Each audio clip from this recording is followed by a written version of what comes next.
I'm Justin. I was diagnosed a year and a half ago when I was 31, so I'm a bit of a late bloomer. I'm type 1.5, which is a latent autoimmune disease in adults.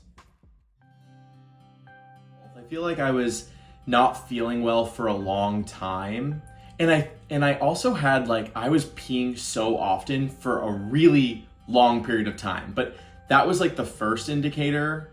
That wasn't very obvious, but then I'd say 6 months before I got diagnosed, I was starting to feel kind of all the symptoms. I was actually originally misdiagnosed with type 2 diabetes, which happens often, so often, I'm learning. Yeah. And it wasn't until I shared what was going on with me on TikTok that the TikTok diabetes community found me and basically helped me get my true diagnosis, get an endocrinologist, get a CGM and an insulin pump. And that's why now I'm on social media to help educate and inform and, teach everyone the symptoms, but also just, about diabetes management and acceptance, really.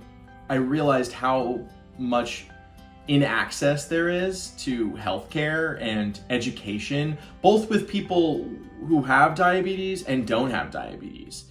And so I saw the opportunity to, as I'm on this journey learning, why not teach others? Because it was the most overwhelming experience, So I could only imagine, I knew other people would be going through this eventually and probably already were. So I was why not just keep creating content? And yeah, the content just kept resonating, and it continues to, and I don't even know what's going to resonate with people until it does.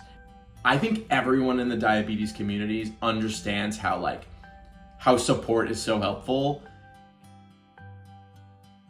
I manage my diabetes using a continuous glucose monitor, Dexcom, an insulin pump, an Omnipod tubeless pump.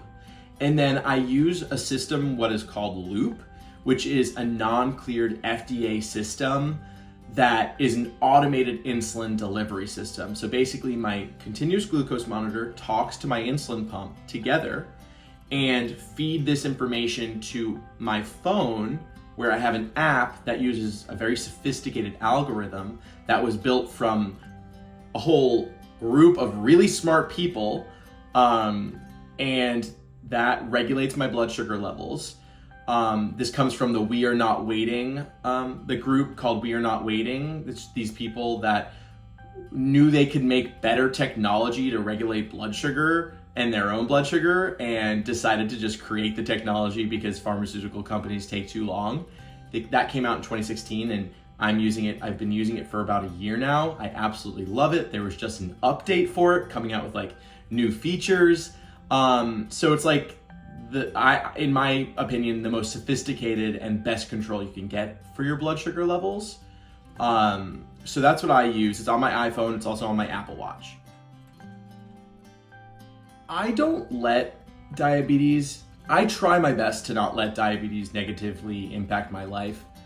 Of course, though, there are moments where it can get frustrating and slightly impact my mental health, I guess, because you always have a second job of regulating your pancreas.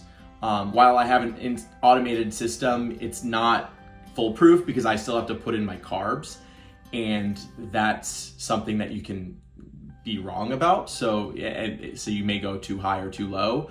A specific example is I went to a blackout dinner, which is where all the lights are off.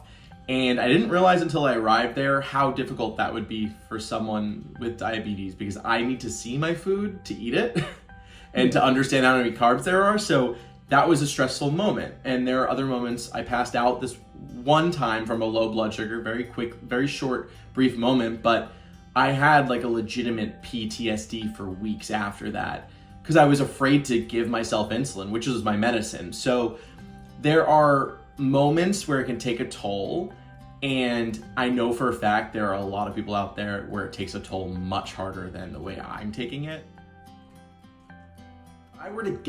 I feel so fortunate that if I were to get type 1 diabetes, to get it at the age that I did, because I'm at an age now where I've built the self-confidence, where diabetes isn't something I'm ashamed of or embarrassed by. It's something that is who I am, and I've learned over the years that like if someone doesn't accept me for that, then they're not worth it. And I know a lot of people who grow up with diabetes, that's something that they hold on to their whole lives, and they don't really quite know what it's like without it. I've found a way to use this negative disease as a positive and a strength and a superpower. Because I truly do believe people who have diabetes are warriors.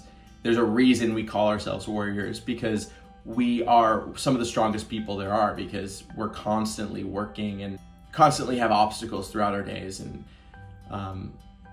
And I'm going to use this superpower to help educate others.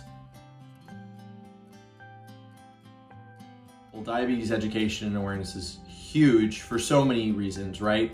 For people with diabetes, obviously, because they need to manage their diabetes well, because there are so many possible side effects and long-term harm that they could do to their body. So it's important to get information out there in any way we can, because health care, especially in the United States, can be inaccessible to a lot of people. But luckily, you know, with the power of social media and blogs, people can find, and community, people can find the information and knowledge they need. And then also it comes down to people who don't have diabetes, whether that's, taking care of people that are in their lives and kind of knowing what to do in certain situations. And then just being, maybe on the train and someone's having like a seizure or something, you look for like a bracelet that says type 1 diabetes. There's a way to turn on the medical ID on an Apple Watch and see like if they have any issue, epilepsy, it could be anything.